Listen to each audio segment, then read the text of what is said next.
Então vamos lá. Tô com 5 mil parado aí. O que eu faço pra poder dobrar o meu dinheiro ou pra poder fazer um investimento aqui? Por onde que eu começo? Eu vou fazer um vídeo que eu sempre evitei fazer na minha vida porque eu acho que ele leva muita gente ao equívoco, mas eu acho que é a única forma de explicar isso sendo 100% honesto com relação a como funciona a lógica de investir. Então a primeira coisa que a gente pode fazer aqui é olhar o que teria acontecido com o seu dinheiro, imaginando os diferentes cenários para um ano de investimento, a gente pode considerar assim, e aí a gente pode comentar depois sobre os riscos e as chances disso se repetir. Acho que assim faz mais sentido, né? A primeira coisa, o investimento mais clássico que vocês já conhecem é tipo assim, eu vou colocar ali meu dinheiro num CDB de liquidez diária. Tô com 5 mil parado, quero dobrar, vou colocar num CDB de liquidez diária. Vai render que tanto? Beleza, podemos fazer isso. Antes de mais nada, quem é Sardinha Raiz, deixa o like na confiança. Se você não é Sardinha Raiz ainda, segura sua mãozinha, considere deixar o like, se inscrever aqui no canal se o vídeo te agregar, te trouxer algum conhecimento que você ainda não tinha. CDB de liquidez diária, usualmente no Brasil, né, ele vai render aí, tem que considerar a tabela regressiva do IAF e tabela regressiva de IR. Mas aqui a gente vai usar para um ano, então não tem lá grandes dificuldades, né? A gente pode dizer que de 365 dias aí ele ainda ia ter 17,50 de IR, né? Mas se for menos tempo, se fosse 360 dias, 20% de IR. Então compensaria deixar esses 6 dias a mais para não pagar esse 4%. Mas a gente pode considerar assim então. Então vamos pegar aqui 5 mil e deixar por um ano, né? 5 mil a 15%, mas não é isso, é quase 14,90. Raul, como assim? O CDI é sempre 0,10 a menos que a Selic, seu canalha. Não tá sabendo não, né? É isso aí. Então você ia ter 745 de juros. Se nesse momento você fosse resgatar, os 745 você vai pagar o IR em cima dele, menos 17,50%. E ok, você ficou na mão aí R$614,62.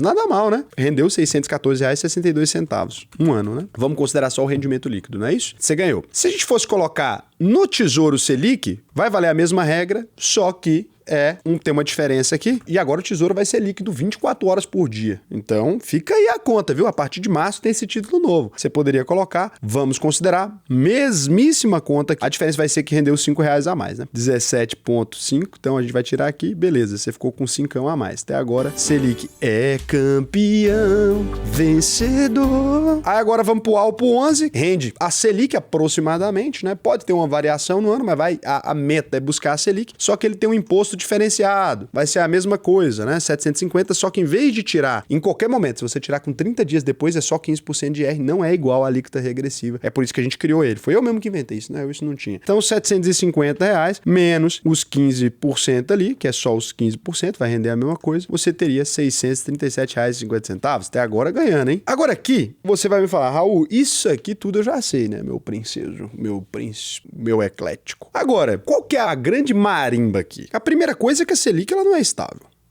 Daqui a pouco, em março, tem corte. Vai para 14,75 ou vai para 14,50. Raul, como é que você sabe? Boatos. Não tenho certeza. Tenho convicções. Então, a gente pode dizer isso. E se a gente for colocar ações aqui, aí o pau do circo caiu e a lona abraçou. Vamos supor o ALVP11, que é um ETF de ações. Ele é uma cesta de ações que é um pouco mais equilibrado. Mas se a gente fosse considerar, no último um ano, ele subiu 30,53%. Então, quer dizer que seus 5 mil, né, num ano, olha aqui, olha como é que você mente. Olha como é que mente só falando a verdade. Você pega aqui e fala assim, no último um ano, meus 5 mil teria virado R$1.526 a mais. Você já fala, eu já sei qual que eu quero, não é isso? Tá fácil a conta. Aqui você pega e fala, rendeu o dobro, irmão. Rendeu 2 vezes mais e um pedaço ainda. E o detalhe, para sacar, mesmo 15%, né? Então aqui você poderia tirar, não precisa, né? Mas poderia tirar também, menos 15%, mesma coisa. ETF, a líquidazinha de ETF, poderia ficar com 1.297 líquidos. Só que o que acontece? Quando a gente está falando de renda fixa, tudo isso aqui era garantido.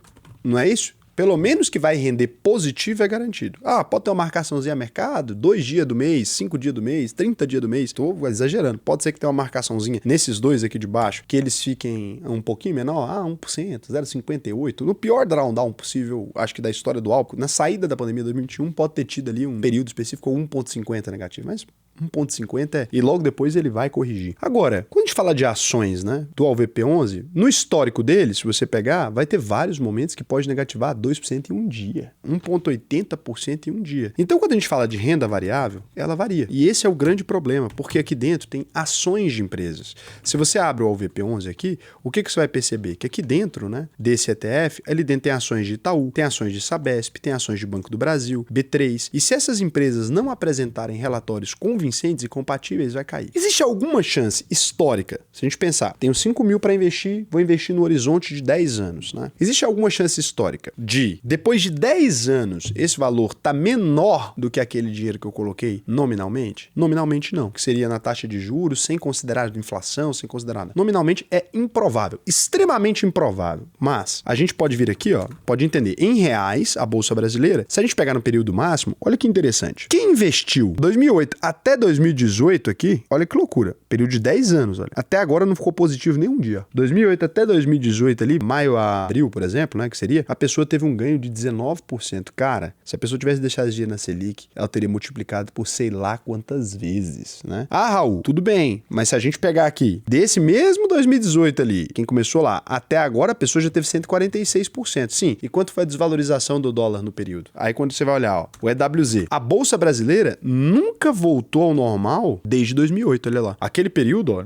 2008, se a gente considerar em dólar, tá? Raul, mas eu vivo em real, etc. Você precisa considerar, porque você poderia ter investido em dólar, tá? Então, se você considera ali, olha isso. Você tá dizendo que até 2018, cara, olha isso, olha o nabo, né? A pessoa teria perdido 65% do valor dela. Ah, ela tá ganhando em reais 19%. Que não é ganhar, porque na Selic ela teria ganhado bem mais. E aqui ela tá ganhando em dólar nada, né? Ao mesmo tempo que um ano pra cá ganhou 46,83% em dólar. Então a Bolsa Brasileira começou uma retomada agora. Muito longe da Bolsa Brasileira tá cara. Muito longe dela ter atingido o valor. Então, a Bolsa Brasileira ficou afundada de 2008 até agora. Ela está afundada ainda em 62%. Ela tem que crescer mais de 100% ainda em dólar para chegar àquele patamar lá de trás, né? Lá que a gente estava em 2008. Por quê? Porque a partir de 2008, o Brasil começou a ser um país mais dependente das exportações do agronegócio, diminuiu o tamanho da nossa indústria. Quando você olhava, né, lá atrás, você pegava qualquer produto, estava escrito, olha, produzido na Zona Franca de Manaus, não era isso? Você na sua casa, você olhava, você tinha marcas brasileiras. Quem nunca teve, né? Um televisor da Gradiente, uma geladeira. Você tem Brastemp,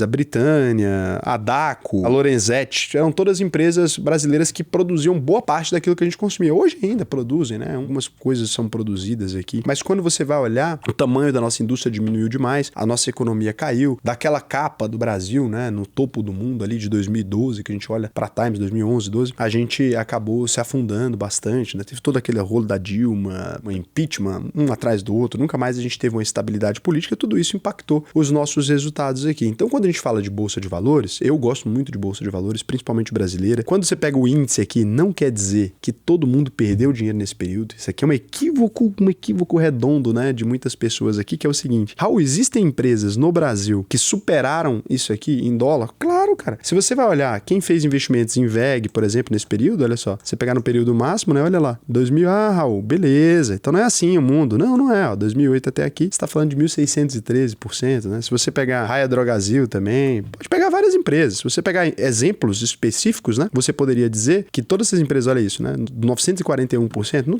tem dólar que vai ganhar disso aqui, né? Não tem dólar que vai ganhar desse tipo de empresa quando a gente analisa historicamente. Não precisa nem no BTG, pode pegar Itaú, pode pegar Banco do Brasil, né? Com aportes mensais. Quando a gente olha uma simulação de real, né? Se você pega aqui 2008, olha, lá no pior período ali do Banco do Brasil até aqui, tá falando de 125%. E se você ir o Banco do Brasil, tá ruim agora. E se você pegar aqui na analítica, a gente tem como fazer uma simulação. Convido você a ir lá e simular depois, mas olha só, com ativos que existiam, tá? O AUVP11 não tem como fazer porque ele não existia naquele período. Mas a ideia dele é tentar pegar boas empresas, né? E não investir no Ibovespa. É por isso que muitas vezes ele pode até crescer menos, mas ele também cai menos, né? É esse o princípio da coisa. Numa crise acentuada, as empresas boas caem menos. Quando a gente vai fazer simulação de investimentos, pode digitar aí Petrobras, por exemplo. Quem investiu no período de, um período de 20 anos, 15 anos em Petrobras. Quem investiu R$100 por mês, ó, vamos considerar aqui reinvestindo os dividendos, né? E ali você tá pegando só cotação, não tá pegando dividendo, importante lembrar isso. Se você fizer o reinvestimento de dividendos, você vai perceber que, olha só, você teria investido R$18 mil e teria hoje 914 mil, 4.982%, né? A mesma coisa pode se dar com BBAS. Por que essas empresas se dão tão bem nesse cenário? Porque o reinvestimento dos dividendos e o investimento mensal nelas, você vai pegar ela em vários momentos. Eu peguei ela a R$50, mas eu também peguei a 10, se eu investir ao longo da história. Então, quando a gente fala de investimento, o que a gente precisa dizer na verdade, né? Qual que é meu perfil de investidor? Eu sou aquele cara que, se eu ver R$1 a menos do que aquilo que eu coloquei, eu vou ficar maluco. vou ficar maluco, eu não durmo mais, eu não vivo mais, eu não como mais direito. E, bom, então nesse caso, com esses 5 mil reais, primeira coisa, se for seu primeiro dinheiro, você tem que ter em liquidez mesmo, porque tem que constituir sua reserva de emergência. Mas você já sabe, todos os canais de investimento falaram isso. Mas uma vez que você vai começar a investir de fato, se você é um cara conservador, uma mulher conservadora, olha, Raul, eu não sei se vou precisar desse dinheiro, etc. Renda fixa. Pode pôr lá no Alpo, pode pôr no CDB de liquidez diária, pode pôr no Tesouro Selic. Cada um tem suas vantagens e desvantagens, como eu mostrei aqui. Não, eu tô querendo constituir dinheiro pro longo prazo, não tenho medo, entendo que a Bolsa de Valores pode ser uma oportunidade, vou investir todos os meses, não é esses 5 mil, vou investir 5 mil, depois vou investir mais 100, depois vou investir mais 200, mais 300, vou fazer um investimento mensalizado, não me preocupo com isso aqui, se vai cair, se não vai. A Bolsa de Valores tende a oferecer oportunidades melhores. Raul, tem gente que já me disse que isso não é verdade, que a renda fixa brasileira sempre vai ganhar. Existe uma impossibilidade disso ser fato. Você precisa se lembrar que se a taxa de juros no país começar a crescer mais do que as próprias empresas, né, a longo prazo você vai ter uma destruição imensa de capital. No Brasil agora isso está acontecendo. Só que se isso permanece por muito tempo, não tem de onde tirar dinheiro para pagar as dívidas. Você tem que lembrar que quando você empresta dinheiro, né, num CDB, o CDB ele tem que emprestar dinheiro para alguém. Esse alguém necessariamente tem a fonte de renda primária vinda da empresa. Então, se ele é um funcionário de uma loja, né, o dinheiro dele está vindo da loja, para ele pagar o juro para o banco poder te pagar. Se não é isso, Raul, não é isso. Então, ele não faz isso. Então, ele é empresário. Ele está vindo do dinheiro dele para tomar o empréstimo para crescer as empresas. Necessariamente vai ter que crescer mais do que a taxa de juros, porque senão ele não vai conseguir pagar. Então, é impossível. A longo prazo, a única coisa, né, em qualquer estudo possível que vai remunerar mais do que a média, são as ações de boas empresas. Não tem como. Raul, pode acontecer de num ciclo de 10 anos não acontecer isso? Pode. Pode num ciclo de 15 anos pode acontecer? Pode. O país vai deteriorando aos poucos. A geração de emprego vai deteriorando, o mercado vai deteriorando, até chegar num ponto que só sobrevive o banco. E o banco sozinho não sobrevive porque ele se mata. Não tem como, porque o banco ele precisa de pessoas se endividando e etc. Então, por mais que as pessoas tentem te assustar e etc., usa a lógica. Tem algum cenário onde só vai ganhar quem tiver a taxa de juros? O governo produz o quê, né? O governo, ok, ele tem as empresas dele, tem Petrobras, tem uma outra, mas ele individualmente, ele vai começar a produzir tudo que a gente come? Aí a gente virou socialista, né? Aí também não tem mais preocupação também com o dinheiro, porque o dinheiro que a gente perdeu na bolsa agora, tanto faz. Vai receber cada uma casinha igual a outra, com aqueles prédios, com todo mundo vivendo com os banheiros compartilhados, igual no RSS, fica aqui todo mundo tranquilo também, não vou ter preocupação com o trabalho, vou virar artista. É isso, aí não existe essa preocupação. Brincadeira, tem que trabalhar no socialismo ainda. É isso que é foda. Pô, o Chico Santa Cruz falando, infelizmente a gente vive num país que a gente tem que trabalhar.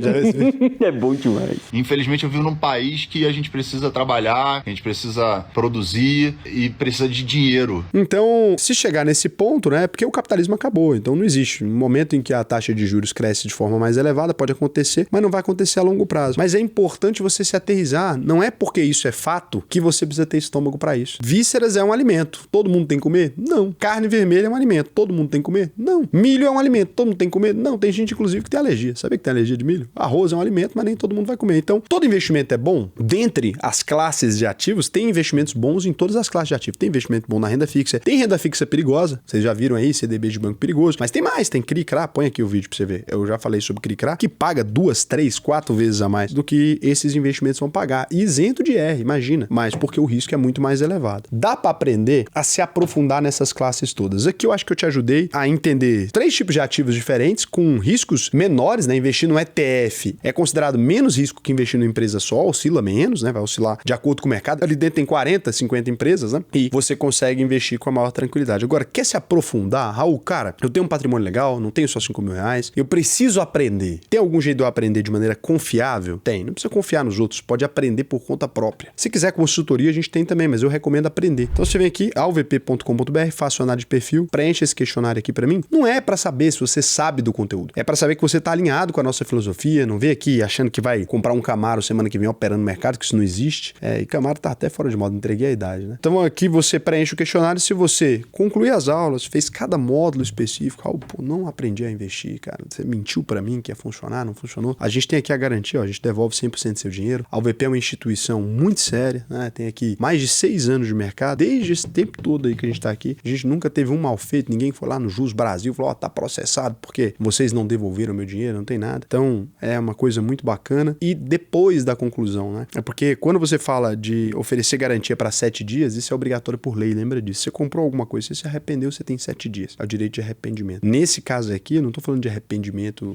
de 7 dias. Tô falando que você pode assistir todas as aulas até o final. Na internet tem muita gente desonesta, o cara só libera as aulas depois de 7 dias. Pô, o que mais acontece, né? Aqui não. Aqui a gente faz o contrário. É partir do pressuposto que você não é idiota, entender que você é uma pessoa esperta e quer tomar uma boa decisão financeira. Então vai lá, vai ter acesso à nossa plataforma de investimento, aos nossos sistemas e tudo. Agora deixa eu verificar aqui se vocês não fizeram nenhuma pergunta interessante aqui. Como assim com camiseta branca? Tô no canal certo? Tá no canal certo. Eu tava de camiseta branca no Giro da Bolsa ao vivo. Não é que ninguém acha. Sabe quando ele é ao vivo, todo mundo fala que não aconteceu, porque ele não fica na aba vídeos.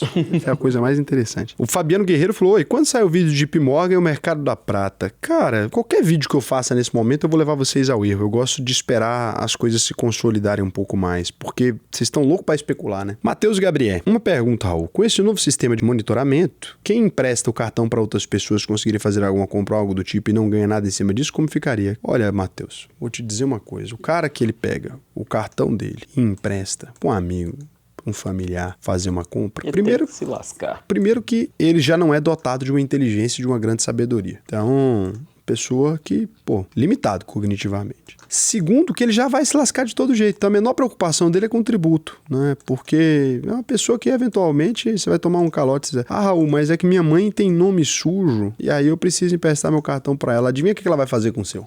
Então é isso. Beijo pra vocês. Aí fica você e ela sem cartão, vai ficar uma maravilha.